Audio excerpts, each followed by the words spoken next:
Welcome back to episode 2 of our podcast entitled Oh Baby. In our last episode, we discussed our experiences with finding out about our pregnancy, finding out about the infallacio, and how we handled the news.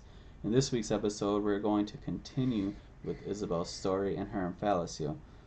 We will be discussing our introduction appointment with the Fetal Concerns Department at Children's Hospital of Wisconsin, as well as everything else that led up to the birth of our beautiful baby girl.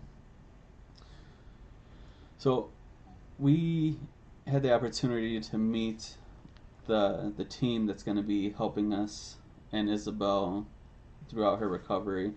Uh, it felt like it was the longest day. We got there early in the morning and left later in the evening.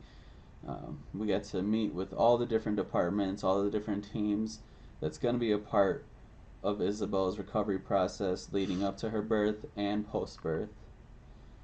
Um, at, when we first got there, we were appointed a liaison, for a lack of a better word. She was awesome. I believe her title was Fetal Care Coordinator.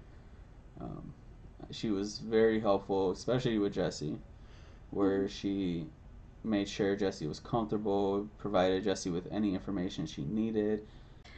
I think that it was nice to have a designated person who we saw at each appointment because we didn't always see the same providers after we had met with everybody on the first day initially.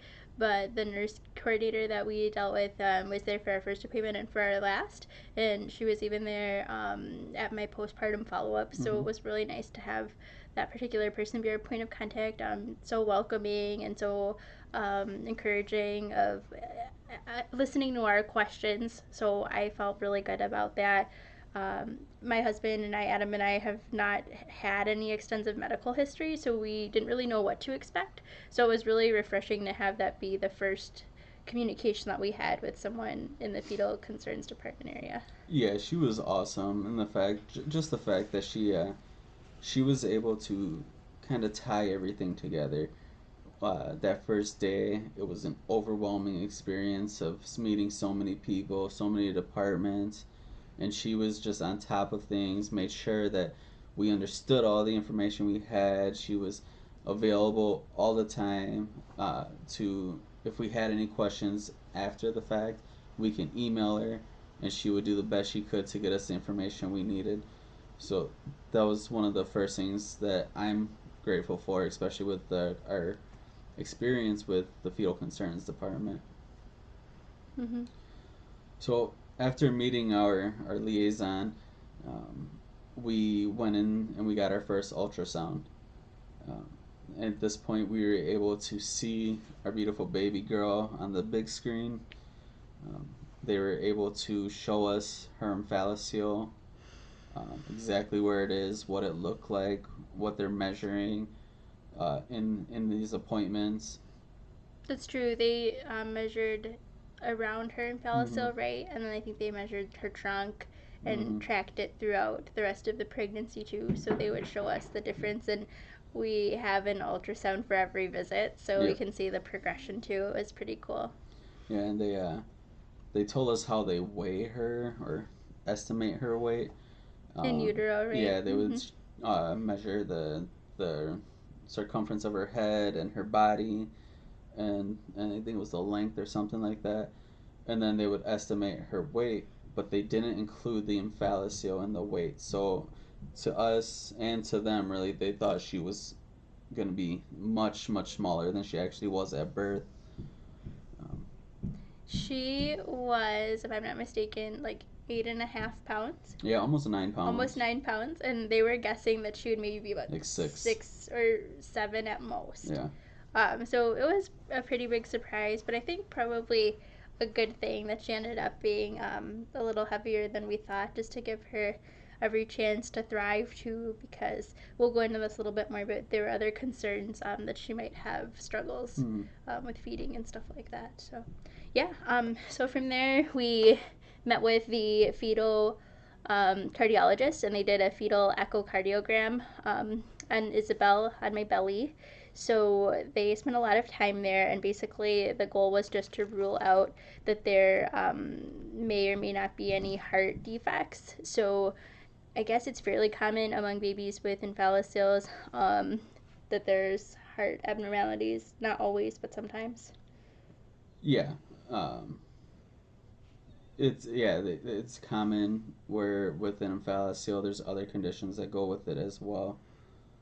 So yeah, in that appointment with the cardiologist, they wanted to track or monitor the blood flow, making sure that there's no issues with blood going in and out to the heart. Make sure the heart is just working as it should and pumping, and the heart rate is where she should be. So, to me, that part was a little bit scarier, um, Yep. just because we we knew going in just from our basic Google searches that heart conditions and lung conditions could be or are typically common with omphalocele babies. Yeah, yeah, that's something that we were nervous about. We also, it felt like a longer stint, out of all the Mm-hmm. appointments that we did too. So that kind of made us a little bit nervous, but it was just to very carefully check over Yeah, how she was they were doing. very thorough, so it made that appointment take so much longer. Hmm. And no, I don't know how they do it, but I can't read the ultrasound screens. So they're staring at this, and there's red and blue flashes all over the I place, think and that was like blood flow, right? To know yeah, where the blood was flowing. That's what they were showing us. But yeah, so many things that they know to look for. I mean, us, this is probably what, maybe our like third ultrasound at that time, like since the pregnancy began, would you say? yeah, So third or roughly. fourth maybe, and we still, even at the end, we weren't always sure like what we were looking at because they, with their scope, have different like Mm-hmm. views too of like what to see and how to measure, and it's Yeah. very technical. So yeah. So after the very long cardiologist appointment, we got to meet with GI, gastrointestinal. Mm-hmm. I don't know why I always struggle to say that word, but they they talked about all the different feeding options that we would have for Isabel. Um, we could they discussed the benefits of breastfeeding or mother's milk. Mm-hmm. Um, they they told us that it's possible she could need a feeding tube or a pump installed surgically. Um, they said that she may reject the food altogether, and acid reflux could be an issue. Um, she said that they wanted to monitor looking for intestinal blockages as her organs begin to go back into place, especially considering her intestines were in the omphalocele. Right. They wanted to monitor that, make sure that there was no pinches in the intestines or nothing would cause any blockages. Yeah, and they said so they have an idea of what's happening now. It doesn't mean it will stay the same throughout the whole pregnancy. They said things could definitely change, but we'll monitor, you and baby carefully throughout the whole thing. Even after she's born, things could change. Even after she lives in NICU, things Yeah. could change. So they were just kind of preparing us for the full spectrum of what could happen, what could go right, what could go wrong, and I think that that was one of the harder ones for me to listen through Mm-hmm. to. So just thinking about our schedule for the day was definitely overwhelming to think about the people that we had to talk with from each specialty area and to think about how much that may or may not affect Isabel. Yeah.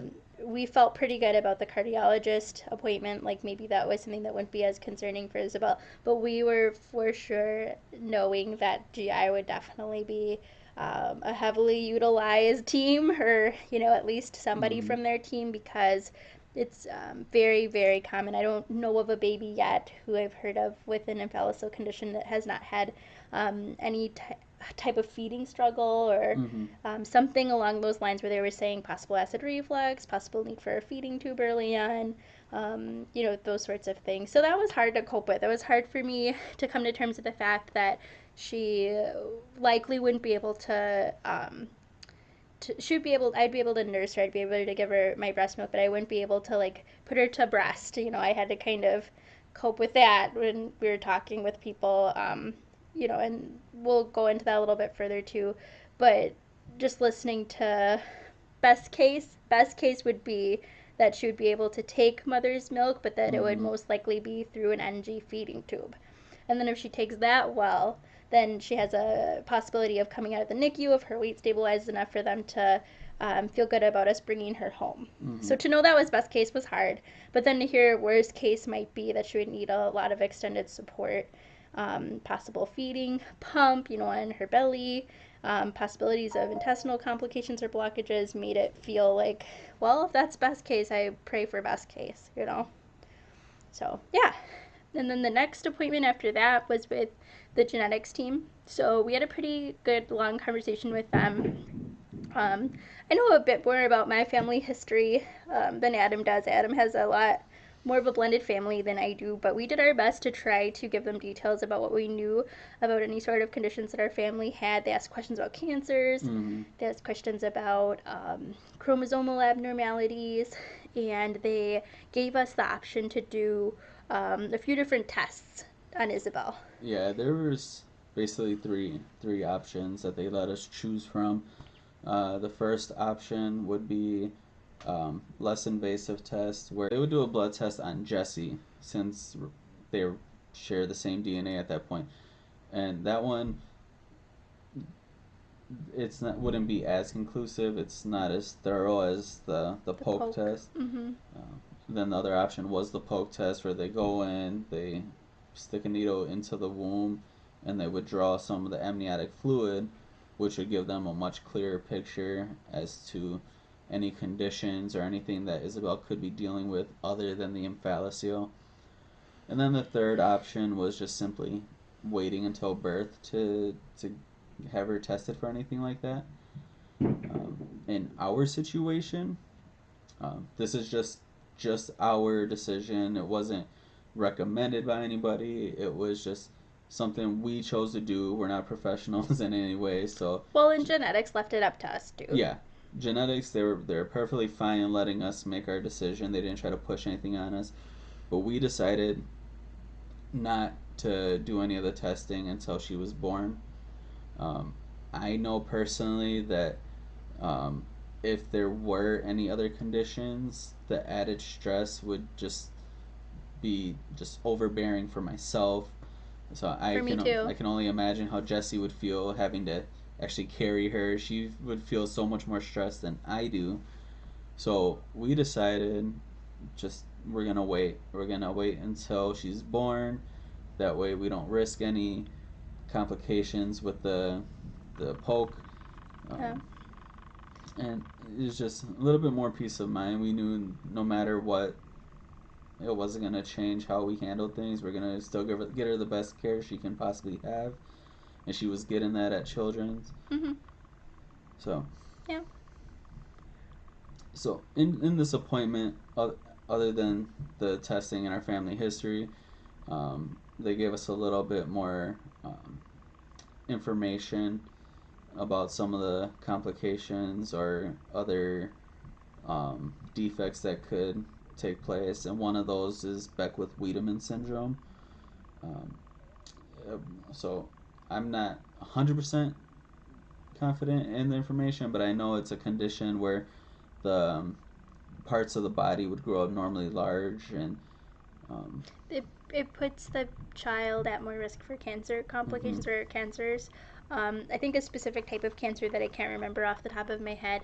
But one thing that just strikes me from my memory is they said that if it's something that our baby had, that they would have to get seen, I think at more least. regularly for the first 8 years. Exactly, and then after that point, they would still need to check them. I think they Yeah. said throughout their lifetime, Yep. definitely throughout their childhood, which was hard for us to hear.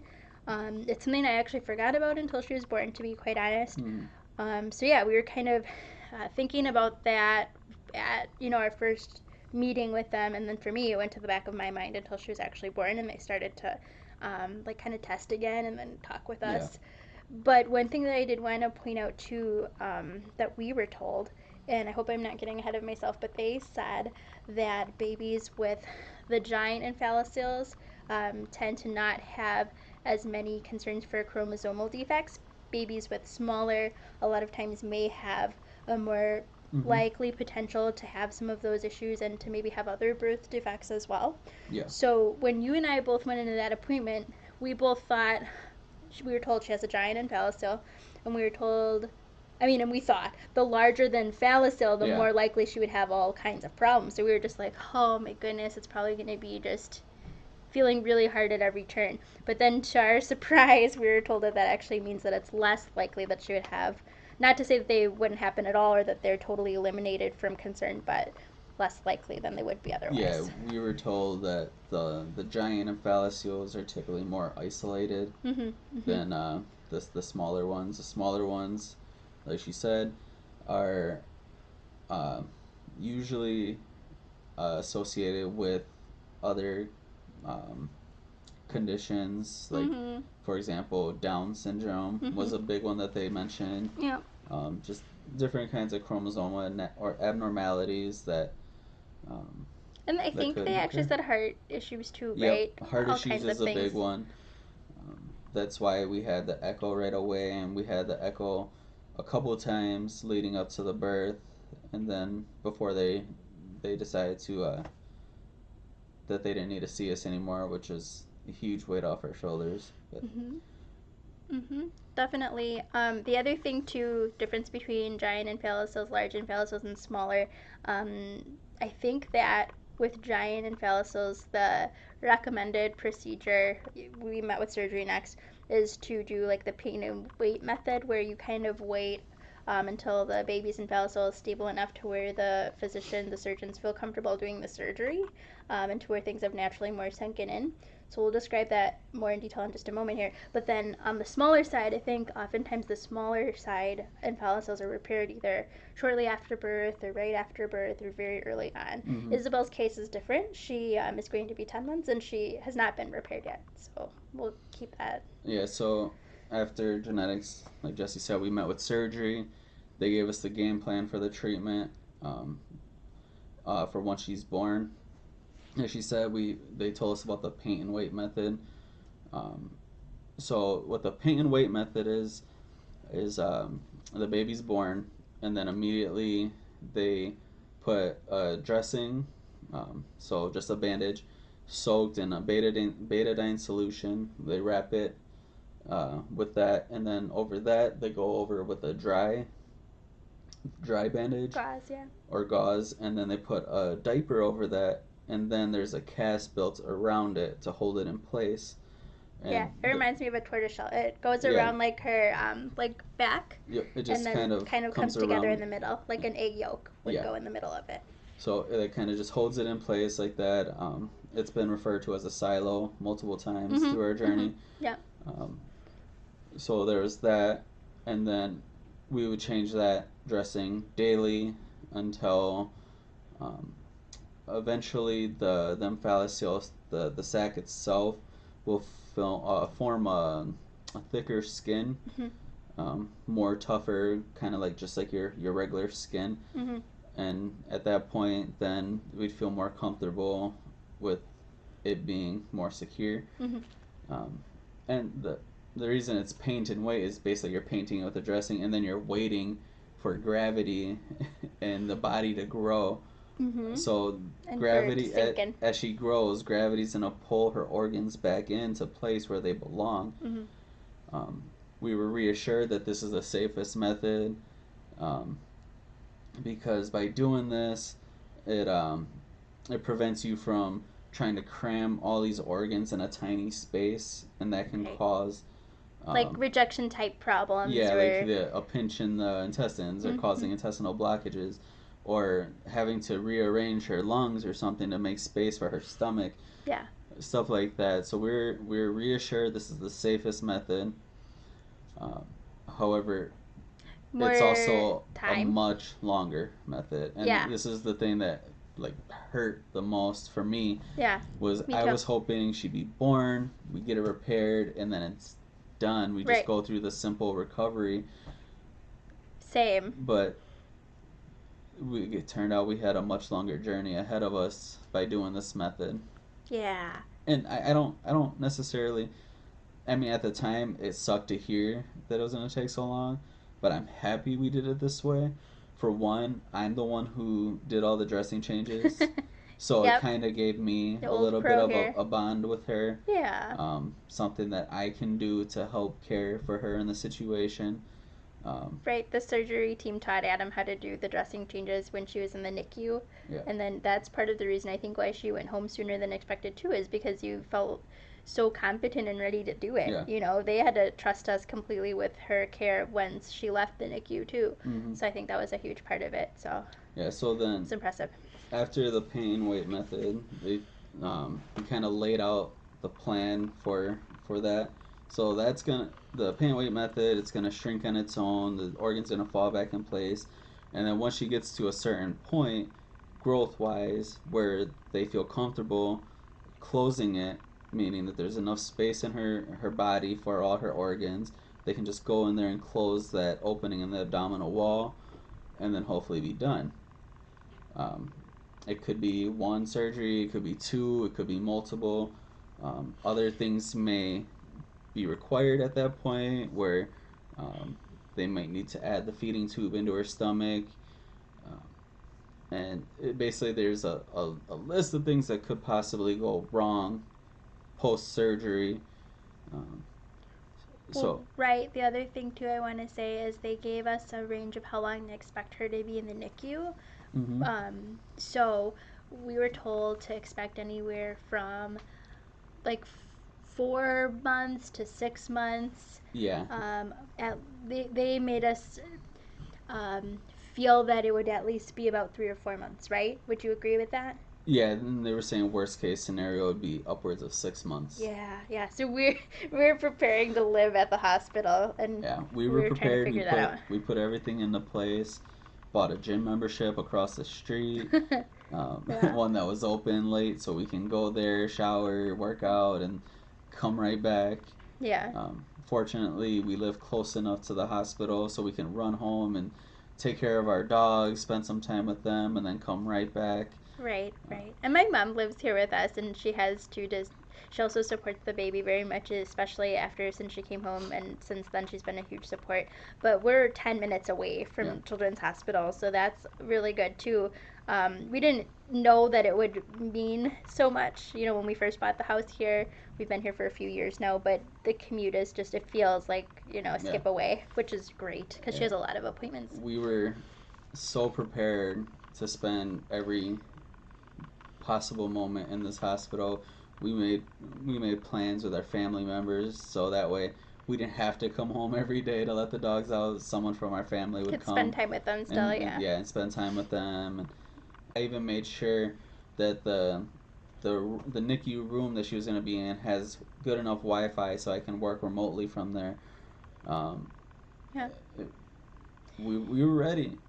Right. We were expecting it to stretch past my maternity leave, and then also you didn't Mm-hmm. take a leave, so you were going to take a few weeks of vacation, and we were just thinking Yeah. it would stretch much beyond that. So anyway, that's kind of what we got out of the surgery discussion. We were just anticipating this in our heads.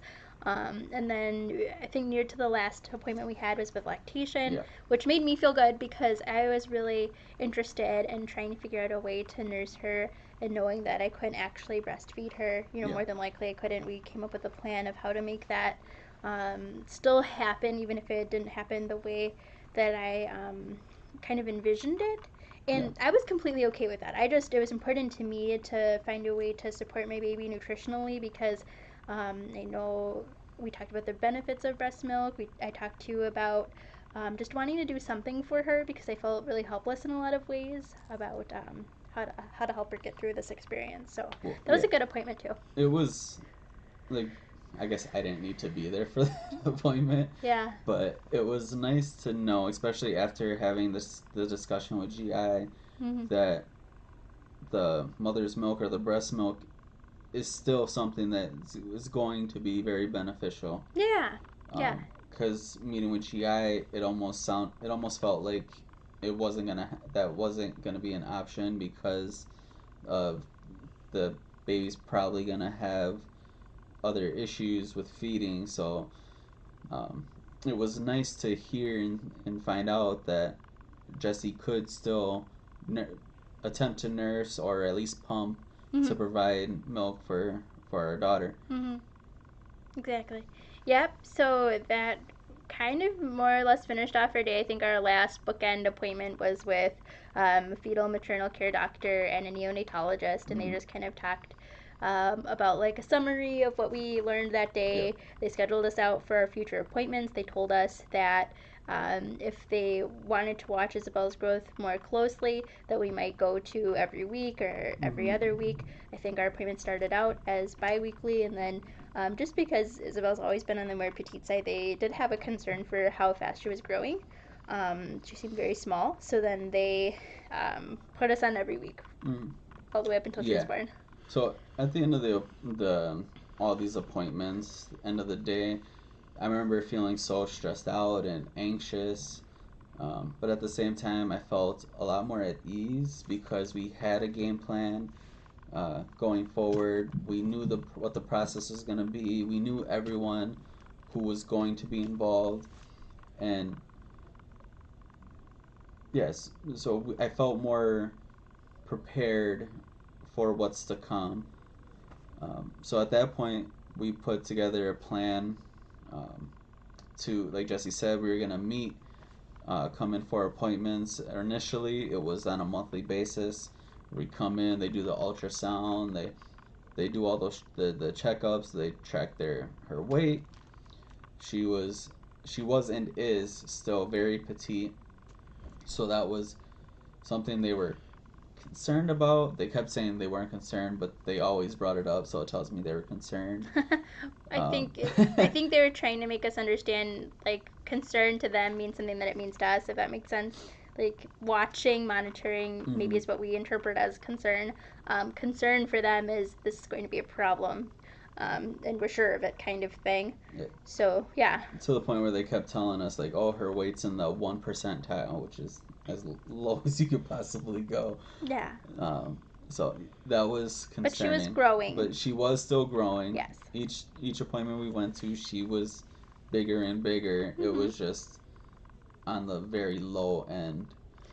I remember one of the appointments too, like kind of being, it was probably one of the last ones, where it was feeling good that she, at least in their mind, would be safely, enough Oh yeah. weight, enough size, Mm, so that felt good. It was one of the last ones where they're like, okay, she's looking, they did say like really good, yeah. and that made us feel like we're ready.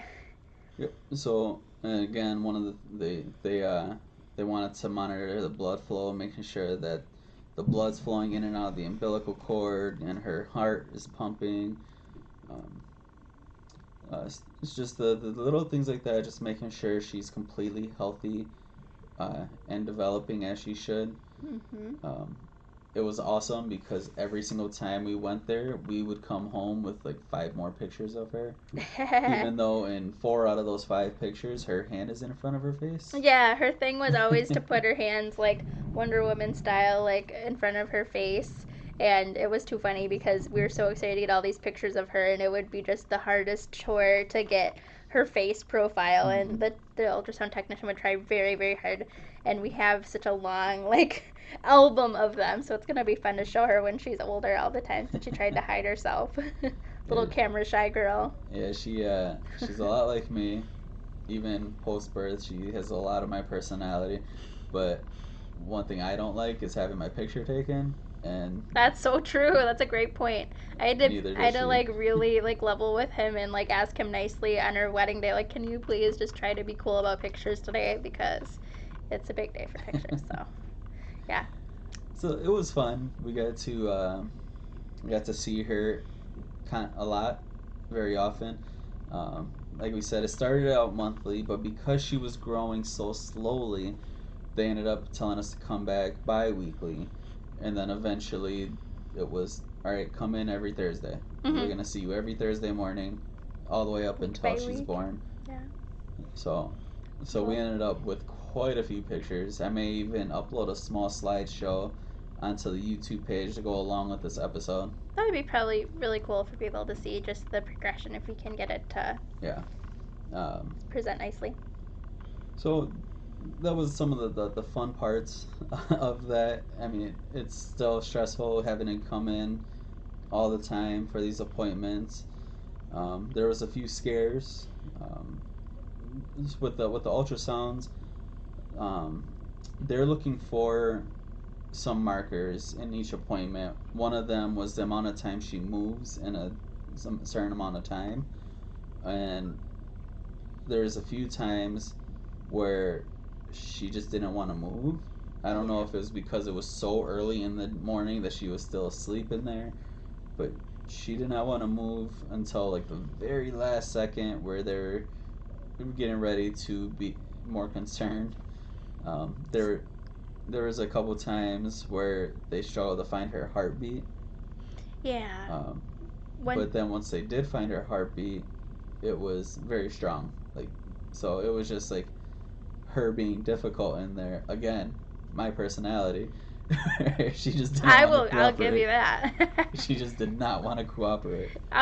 One thing I really want to say that you could probably see me try to fight my words to not, talk over you or anything, but I really had this fear in my heart about her having like any issues with being stillborn. Mm. And that's another thing that I wanted to bring up is so this is a high risk pregnancy, they're telling us at this point. The condition that she has is high risk. I was pretty healthy.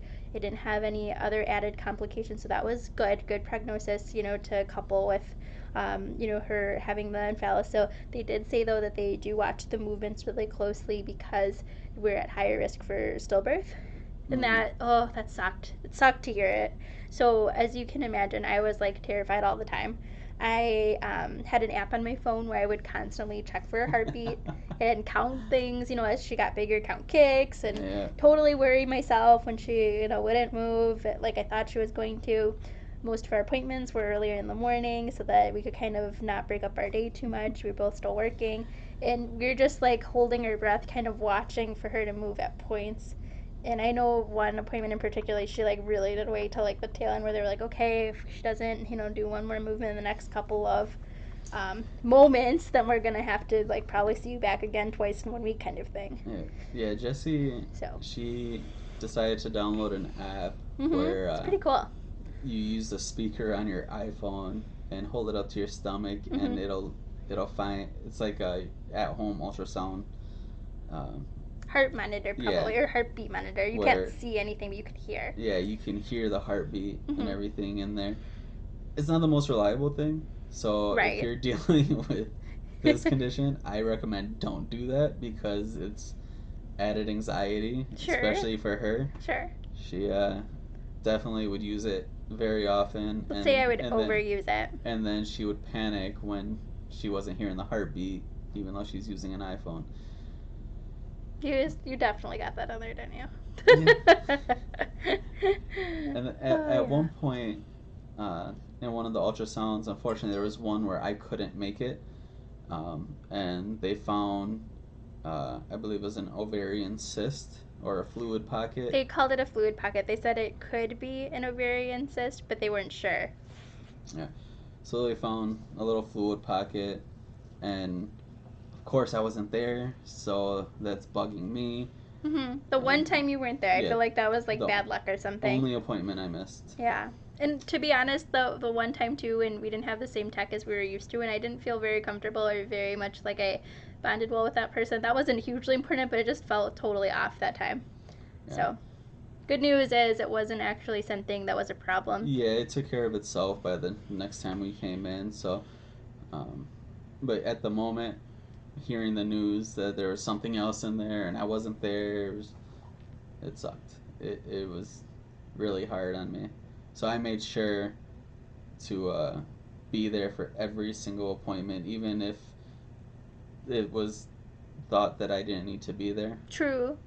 That was nice. I took off of work, made sure I was available. Yeah, that was really nice. So then we go on business as usual. We have our game plan with our check-ins now weekly at this point. Yeah, we're in this new routine, right, of Yeah, going to weekly visits. and we Mm. decided to do the baby shower slash dad chiller party. While Jesse's having the baby shower with all of the women. Was it March? Yeah, it was No, in it was end no of. It was like the first week in March, right? Yeah, I believe Yeah, so. It was definitely early March.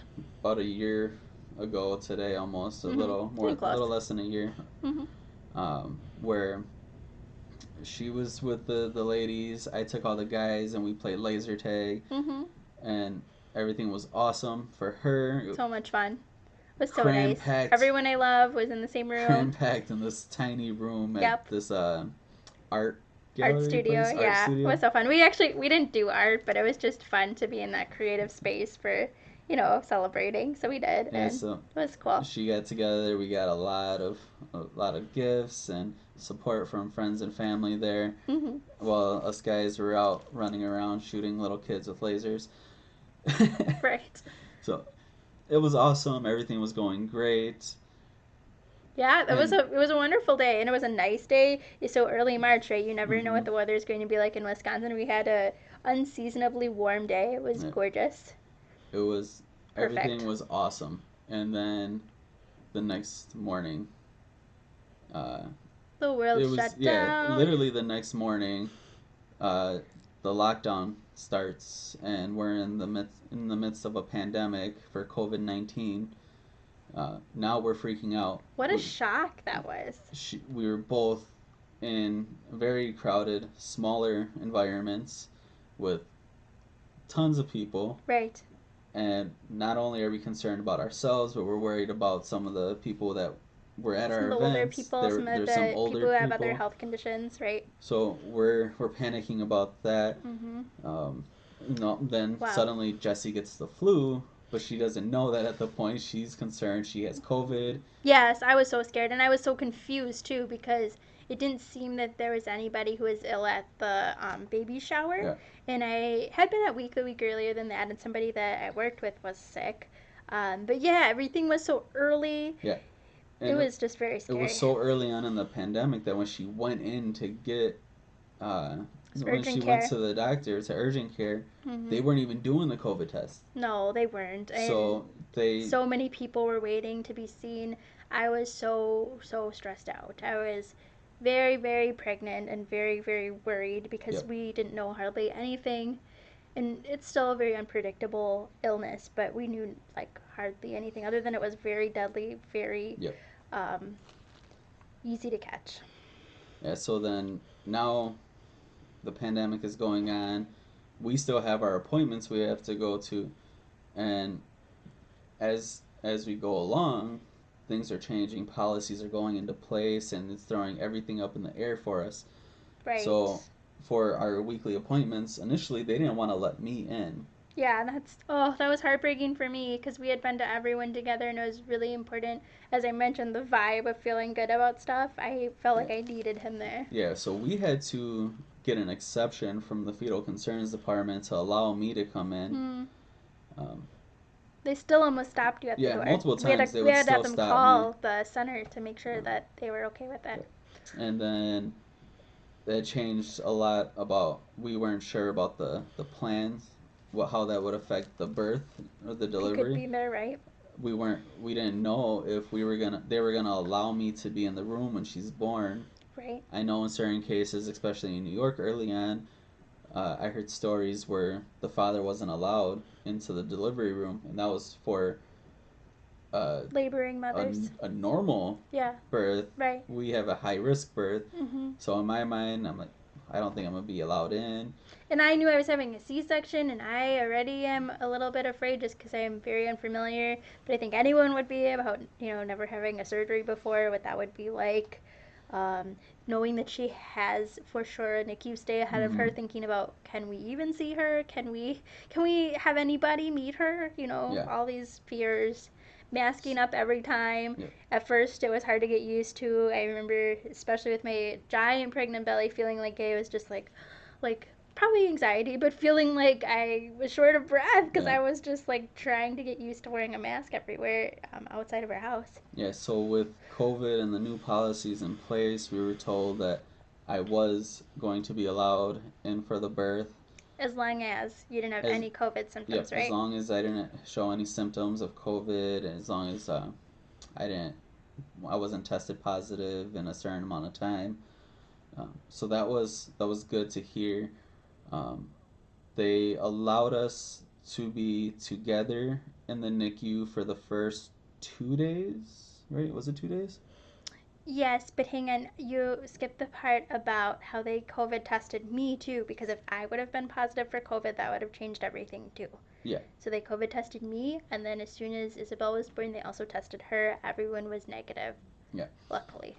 yeah. So then, like I said, they said I'd be able to be there for the birth.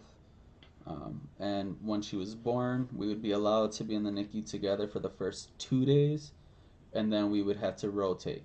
It'd be one at a time, and no other visitors other than myself and Jesse. I think too the reason why it was 2 days is because that was my Yeah. tour of my length of stay at the hospital, Yep. recovering from the C-section. I think typically they just send you home like the next day. I don't know if that's right because I've never had Yeah, I don't another know. baby. I think I've heard it from other people, but yeah, I just knew that it was for sure expected to be 2 days for me Yeah. recovering. Yeah, so, Mm-hmm. and this was still early on in the pandemic when we got this information, and things were only getting worse at the time. Right. So, we still, even though we were told one thing, we weren't sure if that's how it was going to stay Yeah. leading up to the birth. Thankfully, it was the same. They allowed everything to go on as they told us. But it was stressful because we didn't know how it was going to change. I didn't know if I was going to get sick because at the time I was still in the office. Mm-hmm. Um, Mm-hmm.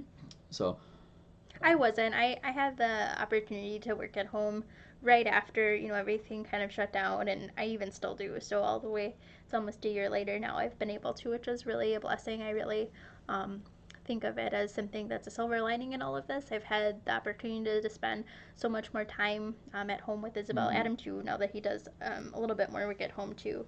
And that's really cool. That's a nice part about getting to be home is to see her face more often and to yeah. kind of peek in as she's doing those cool things Yeah, like early learning to on, crawl. early on in the lockdown, the most businesses had to shut down for a little bit. The company I work for, somehow we became a uh, what's it called? Um, You thinking of um, we were able to stay open. We got an exception, basically. what is that called? I know what you're thinking of. um, Uh, so Essential worker, there we go, an essential essential workplace. job. Yeah. And so I was still going into the office, and eventually we implemented working from home, which was great. So at the time, we still everyone on my team would come. We would choose a day. Basically, we would all take a day. We would come into the office, and then the rest of the time we'd be at home. And that was and is still such a blessing because now I get to be home so much more. I get to see Isabel grow now that she's born. I get to spend so much time with her, and it's just one of those things where if I come into the room that she's in while I'm working, if I'm having a bad day, Yeah. there she is, and she smiles every time she sees me. So Even if you're not having a bad day, it it's just just makes an your day so much extra, better. yeah, an extra lift. It's so sweet to see her while we're working. And I think at times too, our coworkers have heard her in the background, and they, like, will quip about like how Yeah, cute she sounds or that kind of stuff, which is yeah. fun too. Yeah. So anyway, we've just like many of you have tried to find our new normal, adapt it as best we can. There's days when it's hard because we want to spend time with her, and she's reaching for us or wanting us to stay with her, and we have to be on calls or Mm, continue to do our job. So that kind of makes it tough sometimes. But I think with her having the infantile diagnosis too, and knowing that she would need so much extra care, it really has been incredible to spend mm, early on that time home with yeah, her too, where she just needed so much more like surveillance, if you will, like to make sure that her belly is doing fine. There's been times when she needed a dressing change in the middle of the day that we weren't expecting that Adam was able to do, yeah. or a time when we together had to do like I don't know anything you could imagine, like maybe a bath or just something where it Mm, just was so much more helpful to have yeah. all of us there. So just like everyone else, COVID definitely it impacted us in ways that we wouldn't didn't necessarily think of at first. But like, for example, our social lives took a hit. Isabel still hasn't really met anybody in her family. Not in person. Not in person. We have a glass screen door that she's been able to see people through, Mm-hmm. and she's definitely going to be a baby of the virtual meeting age because that's how she's seeing everybody. Right. Other than the doctors, she'll Yeah, go for other than in-person doctor's doctors, visits, but she that's doesn't pretty get much to it. see anybody. Mm-hmm. Um, However, she is surprisingly social. She is like as far as we can tell. right now. I mean, she doesn't seem to have a problem. Who knows if it will change because the stage that she's in now could very easily flip over into stranger danger. Yeah. But right now, if she meets somebody, she's usually pretty happy-go-lucky. She Mm-hmm. usually wants to like be, I don't know, in conversation with them in her own way. And it's really Yeah. cute. Yeah. And another nice thing about this whole COVID situation and not being able to go out, other than spending more time with Isabel, is we had to start a few extra hobbies. For example, I started gardening and landscaping, and I built a couple of raised garden beds in our backyard, and I named the area Isabel's Farm or Isabel's Garden. I also started my YouTube channel where you're going to be able to see this podcast at the channel's called Life Pixelated. And now I'm podcasting. Yeah, Um, yeah, it's been fun. We've definitely tried different ways to keep ourselves engaged and to keep ourselves sharp and feeling like we have outlets to do things because it's been hard to be. We've literally been at home. I go next to nowhere. I pretty much go hardly anywhere. I just take baby to her doctor's appointments, the occasional appointments I have mm-hmm, for myself. But even that sometimes has been hard. I read an article recently about how moms put off their own health care a lot mm-hmm. of times during this pandemic because they're just afraid of increasing any sort of risk or doing anything more than they're already doing because their plates are piled high. I know So you've been going through a ton of audiobooks and you bought that's for those sure. coloring books and Yeah, podcast. That's yeah, me. I love that kind of stuff. I love creative outlets for sure, and I really love like teaching Isabel to sing and trying to teach her to have an affinity for music. yeah. That's been so fun. That's all the time we have for this week's episode. If you're enjoying these episodes, please make sure to give us a like wherever you're getting your podcasts from. Also, the video for this podcast is available now on YouTube. Link is in the description. Thanks for listening today to the Obaby podcast with Adam and Jesse. Stay tuned for next time. We will continue to dive deeper into our daughter Isabel's story. We would also love to hear from you. If you have a question or are interested in being a guest on our show, please send us an email, which is posted in our show description. Thank you.